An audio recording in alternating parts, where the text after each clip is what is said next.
गेल्या 3 महिन्यांपासून होणारा सततचा पाऊस आले पिकासाठी घातक ठरलाय। अचानक कडक ऊन, कधी पाऊस कधी धुके यामुळे आले पिकावर कंदकुज रोगाचा प्रादुर्भाव दिसून येतोय।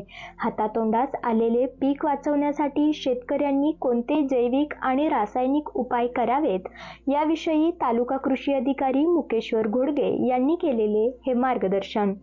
तर प्रामुख्याने कंदकुज हा बुरशीजन्य रोग आहे। पिथियम स्पेसिस असेल किंवा फ्युजरियम स्पेसिस असेल यासारख्या बुरशींपासून या रोगाचे संक्रमण होते। तर या रोगाचे संक्रमण झाले हे आपण ओळखायचे कसे?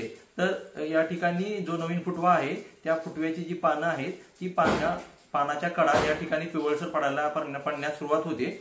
तसेच ज्या वेळेस आपण या फुटव्याला स्पर्श करतो आणि फुटव्याला या ठिकाणी उपटण्याचा प्रयत्न करतो तर ते सहज उपसून आपल्या हातामध्ये येते।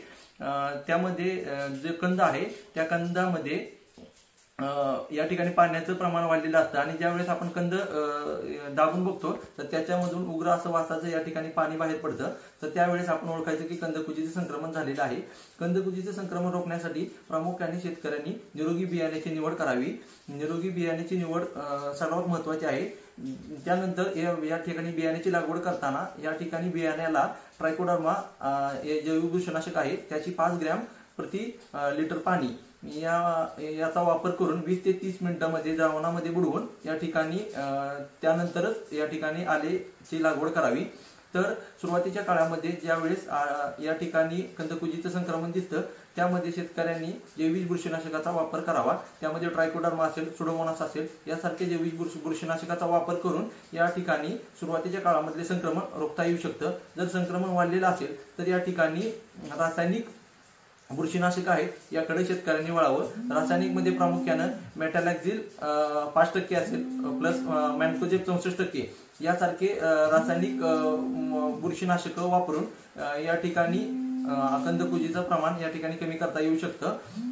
तर शेतकरी बंधूंनो, कंदकुज रोखण्यासाठी ज्या ठिकाणी कंदकुज संक्रमण झालेलं आहे अशा ठिकाणी स्पॉट ड्रेंचिंग या ठिकाणी आपण करू शकतो। तर स्पॉट ड्रेंचिंग करताना ज्या ठिकाणी आपल्याला रोगाची लक्षणं दिसून येत आहेत त्या ठिकाणचा प्लॉट निवडून या ठिकाणी रासायनिक द्रावणाची आळवणी या ठिकाणी साधारणतः 2 ते 3 आठवड्याच्या फरकाने शेतकरी बंधूंनी घ्यावी। तसेच या ठिकाणी रोगग्रस्त जे रोपट आहे जे फुटवे आहेत ते काढून टाकावेत। धन्यवाद। यंदाच्या हंगामात आल्याचे क्षेत्र वाढले आहे। सुरुवातीला पोषक हवामान होते, मात्र आता बिघडलेल्या वातावरणामुळे मोठ्या प्रमाणात कंदकुज झालीये।